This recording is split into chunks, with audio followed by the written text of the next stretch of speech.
어제 본문 말씀인 13절의 말씀을 보면 누구든지 주의 이름을 부르는 자들은 구원을 받을 것이다. 이렇게 말씀하고 있습니다. 예수님께서는 죄인을 구원하시려고 십자가에서 행하신 일은 놀랍고 위대한 일이었습니다. 그 예수님의 희생을 통해서 우리는 죄사함을 받고 또 구원을 받는 것은 마음으로 믿어 입으로 시인함으로 구원을 받을 수 있게 된 것입니다. 그리고 그러한 믿음으로 변화되어서 우리는 새로운 삶의 방식과 습관으로 살아가게 되었습니다. 오늘 본문 말씀을 보면 유대인들이 그 하나님의 말씀을 듣고 순종한 것이 아니라 오히려 그 말씀을 깨닫지 못하고 거부하고 그들이 원하는 방식으로 살아갔다고 말씀하고 있습니다. 하나님께서는 유대인들에게 율법을 통해서 또 선지자들을 통해서 계속해서 복음을 전해 주셨지만 유대인들은 그 복음을 거부했습니다. 그리고 하나님께서는 선지자들을 통해 유대인들이 복음을 거부하고 믿지 못할 것을 이 또한 이미 예견하고 있음을 말씀합니다. 14절의 말씀입니다. 그런즉 그들이 믿지 아니하는 일을 어찌 부르리요? 듣지도 못한 일을 어찌 믿으리요? 전파하는 자가 없이 어찌 들으리요? 하나님께서 율법과 선지자들을 통해 복음을 전해 주셨습니다. 구약 성경에 나타난 아름다운 소식이라는 것을 신약 시대의 단어로 이야기를 하면 복음이었던 것입니다. 그리고 마지막에는 그 아들 예수 그리스도를 통하여 복음을 전해 주셨습니다. 그러나 유대인들은 하나님의 말씀을 듣고도 그리고 복음을 듣고도 깨닫지 못하였고 순종하지 않았습니다. 앞서 말씀하였던 것처럼 우리는 어떻게 구원을 받을 수 있습니까? 우리는 믿음으로 구원을 받을 수 있습니다. 구원을 받기 위해서 우리가 그 어떤 놀라운 행함을 한다고 할지라도 우리의 구원에 영향을 미칠 수가 없습니다.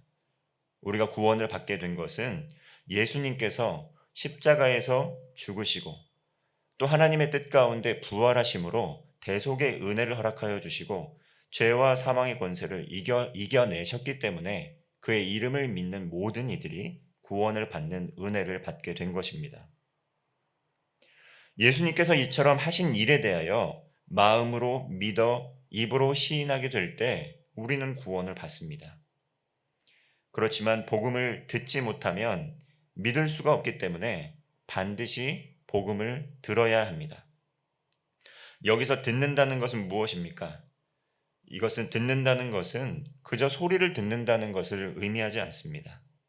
진정한 들음이란 마음으로 믿고 또 삶에서 따른다는 것을 따른다는 것을 뜻합니다. 듣고 있어도 경청하지 않으면 듣는 것이 아니라는 것입니다. 복음을 듣는다는 것, 그것은 경청함으로 동의하고 그 뜻을 따라 순종하며 행하는 것을 뜻합니다.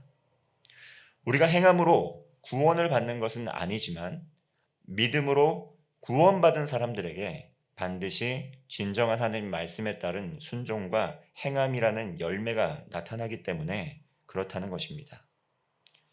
그리고 이 복음을 전파하는 사람, 즉 그 복음을 전하는 누군가가 없으면 복음을 들을 수가 없습니다. 그러므로 반드시 복음은 누군가를 통해 전파되어야 합니다. 하나님께서는 모세를 통해 율법으로 또 선지자를 통해 말씀으로 끊임없이 아름다운 소식, 즉 복음을 전해 주셨습니다. 나중에는 아들 예수님께서 오셔서 그 복음을 직접 전해 주셨습니다. 그러나 하나님의 아들 예수님께서 직접 오셔서 직접 하나님의 말씀을 하나님께서 대언하시길 있음에도 불구하고 유대인들은 끝까지 복음을 거부했습니다. 16절의 말씀입니다. 그러나 그들이 다 복음을 순종하지 아니하였도다. 이사야가 이르되 주여 우리가 전한 것을 누가 믿었나이까 하였으니 그들은 하나님의 아름다운 소식을 거부했습니다. 그리고 나아가 아들 예수님께서 전해주시는 그 복음조차도 거부하였습니다. 선지자들의 말씀을 따라 회개하고 순종하지 않았다라는 것이죠. 하나님 한 분만을 섬기고 회개하고 돌이키고 하나님을 따르는 삶을 살지를 못했습니다. 그리고 나아가서 예수님께서 직접 오셔도 그 복음을 거부하고 듣지 않았다는 것이죠.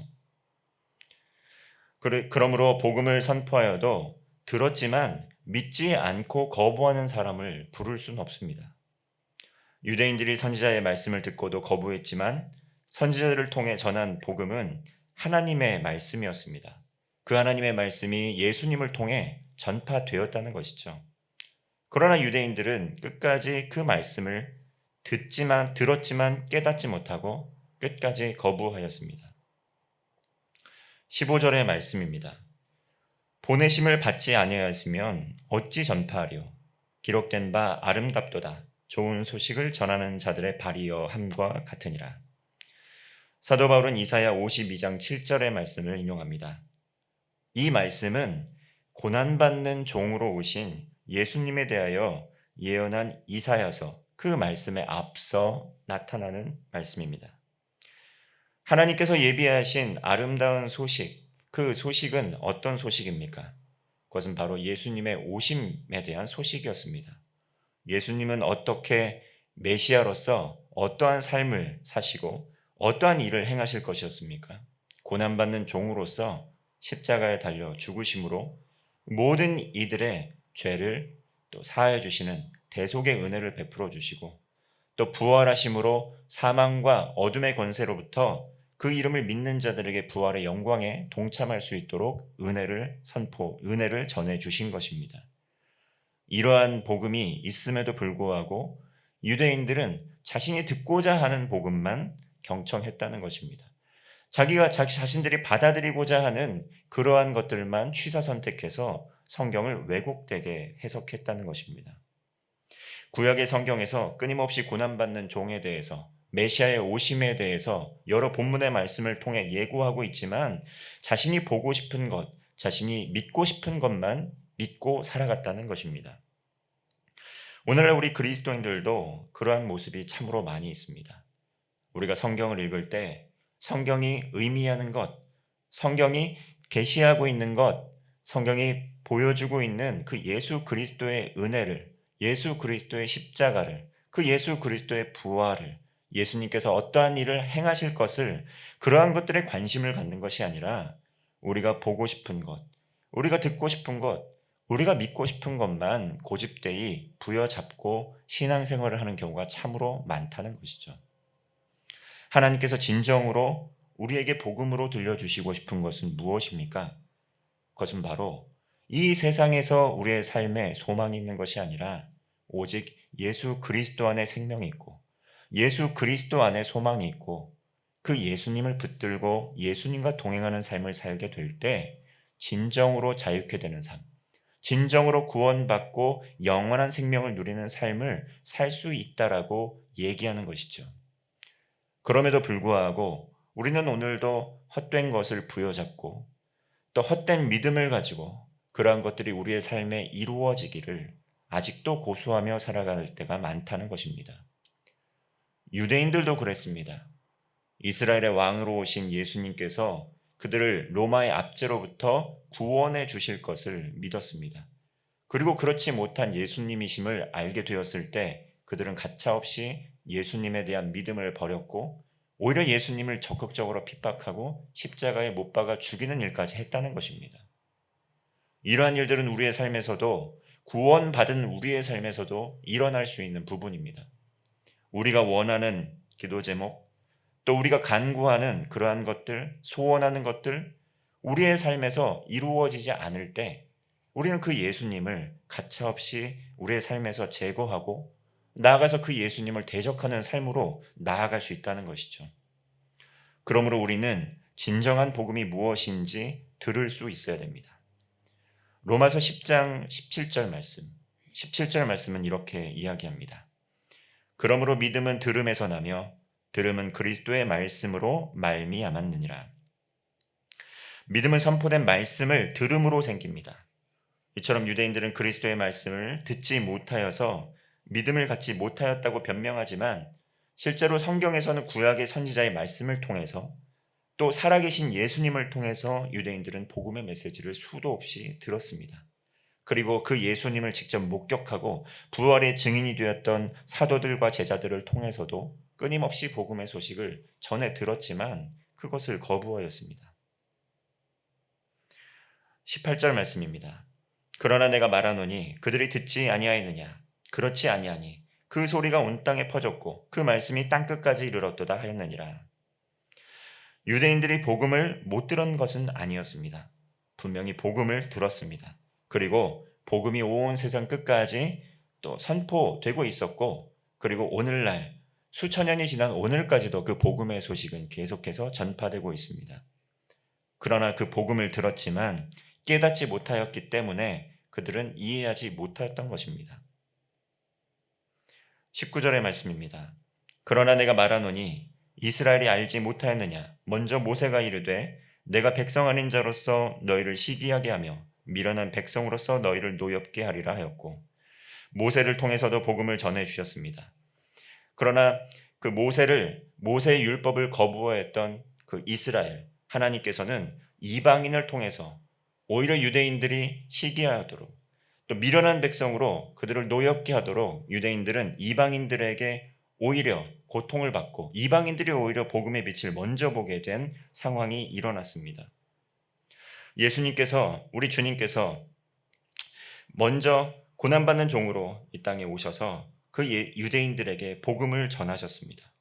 끊임없이 거부하였지만, 핍박하였지만, 또 멸시하고 조롱하였지만 온갖 고난을 당하면서까지 먼저 손을 내밀어서 유대인들이 돌아오시기를 간절히 바라셨습니다. 21절의 말씀 우리 함께 읽겠습니다. 시작. 이스라엘에 대하여 이르되 순종하지 아니하고 거슬러 말하는 백성에게 내가 종일 내 손을 벌렸노라 하였느니라. 하나님께서는 순종하지 않고 거슬려 말하는 반역하는 이스라엘 백성에게 종일 손을 벌렸노라 말씀합니다. 이처럼 우리는 주님을 예배의 자리에서 말씀을 듣고 때로는 삶의 자리에서 성경의 말씀을 듣는다고 믿고 있지만 듣지 않는 경우가 참으로 많습니다. 그러나 하나님께서 불순종하였던 이스라엘 백성에게 종일 손을 벌려 기다리고 있으셨듯이 오늘도 우리를 향한 손을 펼치시고 우리를 기다리고 계신다는 것입니다. 하나님께서 그 두 손을 벌려 우리를 애타게 참고 기다리고 계십니다. 누가복음 15장의 그 탕자의 비유처럼 집을 떠나 방황하는 아들을 애타게 기다리는 그 아버지의 마음으로 우리를 기다리고 있다는 것입니다. 재산을 탕진하고 다시 집으로 아버지에게 돌아오는 아들을 먼 거리에서부터 알아보고 치근히 여겨 목을 입맞추었던 그 아버지의 마음, 집을 떠난 아들이 돌아오기만을 간절히 기다렸던 그 아버지의 마음이 오늘 우리를 향한 아버지의 마음이라는 것입니다. 먼저 손을 내미시는 하나님, 먼저 우리를 사랑하셨던 하나님, 그 하나님께서 오늘도 아름다운 소식으로 복음으로 우리에게 말씀을 해주고 계십니다. 오늘 하루 그 예수님, 복음을 들려주시는 그 예수님의 손길을 뿌리치지 않기를 바랍니다. 그리고 주님의 말씀을 듣고 그 주님의 품에 안겨 안식을 누리며 순종하며 참된 사랑과 풍성한 은혜를 누리는 하루 되시기를 바랍니다. 기도하겠습니다. 하나님 아버지, 오늘도 우리의 삶에 찾아와 주시고 주님의 사랑의 손길을 내밀어 주심에 감사를 드립니다. 복음을 들을 수 있는 귀를 허락하여 주시고 주님의 음성을 듣고 믿음으로 시인하며 삶에서 행함으로 하나님의 뜻을 이루는 삶 되게 하여 주옵소서. 오늘도 그 주님의 복음의 소식이 널리 선포되고 있음에도 듣지 못하는 이들이 마음의 문을 열고 회개함으로 예수 그리스도를 구주로 고백하며 믿음으로 구원받는 은혜를 허락하여 주옵소서. 주일을 준비하며 말씀과 기도로 준비하게 하시고 그 주님의 아름다운 소식, 복된 소식을 기대하는 마음으로, 고대하는 마음으로 주님의 예비된 은혜들을 우리의 삶에서 풍성하게 경험하게 하옵소서. 예수님의 이름으로 기도하옵나이다. 아멘.